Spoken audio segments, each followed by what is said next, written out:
What's up, team, and welcome to your explosive workout of the day. I'm going to walk you through some of my warm-up that I do prior to weightlifting, especially if it's going to be anything relatively heavy.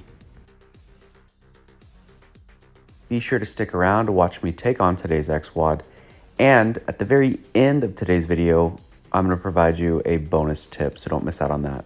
Otherwise, like, comment, subscribe. Let's get back to the video.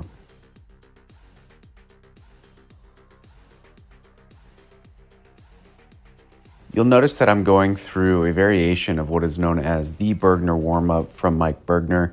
If you want to check that out, YouTube, Mike Bergner warm-up or Bergner warm-up, you can see a little bit more of what it is that I'm actually doing in my prep.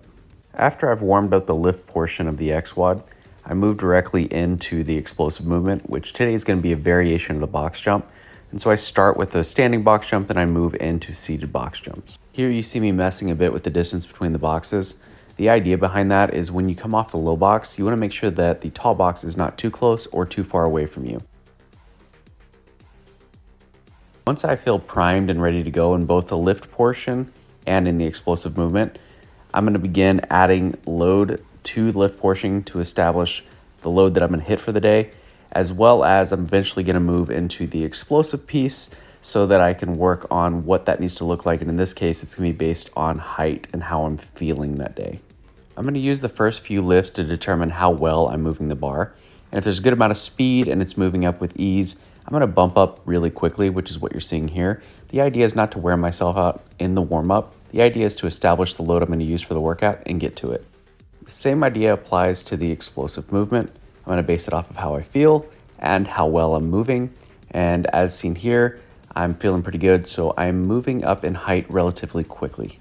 For today's XWOD, we're taking on the power clean at 7 sets of 2 at 70% of a 1 rep max power clean. Seated box jump, the 2s are going to be 2 reps back to back at a manageable height, 1 rep at up to 6 inches higher. Remember, this is done as a superset.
I learned about these while training at Westside Barbell under Louis Simmons. These are the hamstring curls. You can do this on a bench or on the ground, with or without weight. Ideally 100 to 300 reps unbroken at 2 to 3 times per week.